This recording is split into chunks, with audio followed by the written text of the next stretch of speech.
Sebuah laporan mengungkapkan Indonesia baru saja meresmikan drone ANKS yang dipesan dari Turki. Hal ini menandai lompatan strategis dalam pengawasan menggunakan pesawat tak berawak. Laporan Defense Security Asia, pada 27 September 2025, dalam artikel berjudul, Indonesia meresmikan drone ANKS pertama dari Turki untuk meningkatkan pertahanan udara dan maritim, melaporkan bahwa, Indonesia baru saja kedatangan wahana udara tak berawak, UAV, pertama Turkish Aerospace Industries, TAI, ANKS di Pangkalan Udara Lanut Supadio, Pontianak, Kalimantan Barat baru-baru ini.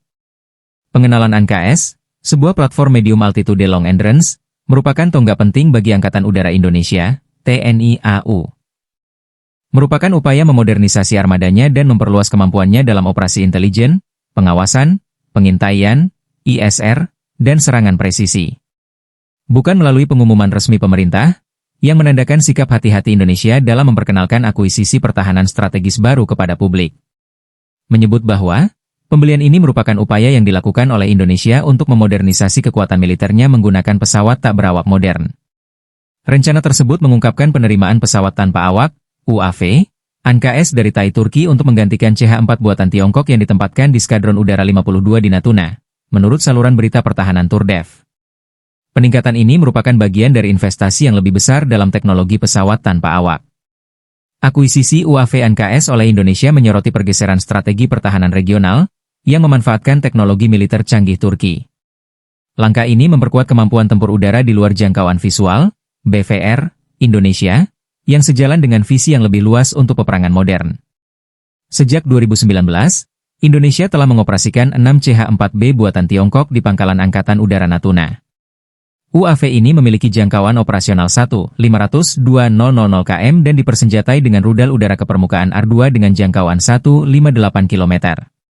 Penggantian UAV CH-4 dengan ANKS menggarisbawahi kemitraan pertahanan yang semakin erat antara Indonesia dan Turki. Kolaborasi ini mencerminkan tujuan Indonesia untuk mendiversifikasi rantai pasokan militernya dan mengadopsi teknologi inovatif yang siap tempur.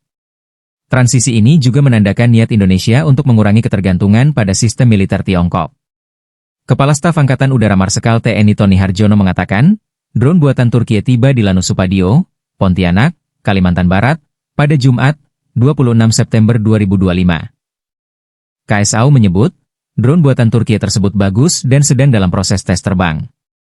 Tony juga mengatakan, kedatangan drone jenis ANKS tersebut sesuai dengan jadwal pengadaan. Drone Turki bagus. Kemarin saya cek sudah datang di Pontianak, terus sekarang masih dalam proses test flight. Semuanya sesuai dengan skedule, ucap Tony saat ditemui di lapangan Ardinol, Jakarta Selatan, Sabtu, 27 September 2025. Drone ini disebut menjadi salah satu kerjasama kontrak senilai $300 juta Amerika Serikat atau setara 4,5 triliun rupiah untuk 12 UAV ANKS. Kontrak pengadaan drone tempur buatan Turkish Aerospace ini dilakukan saat Presiden Prabowo Subianto masih menjabat sebagai Menteri Pertahanan, Menhan, RI pada Februari 2023. Beberapa kehebatan drone ANKS. Pertama, daya tahan dan ketinggian. ANKA mampu terbang selama 24 jam pada ketinggian 30.000 kaki. Sekitar 9,1 km, dengan daya jelajah yang luas. Kedua, operasi siang dan malam. Drone ini dapat beroperasi secara efektif baik pada kondisi siang maupun malam hari.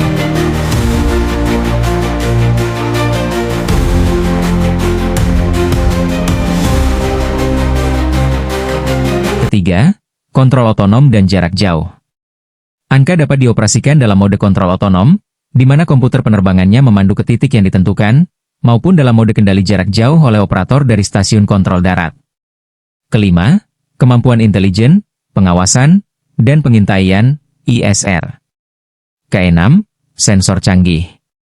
Dilengkapi dengan sensor IO Insinyur, Electro-Optical Infrared, untuk pengintaian dan identifikasi target dalam menangkap citra dan video resolusi tinggi serta radar SAR, Synthetic Aperture Radar, untuk pengawasan segala cuaca.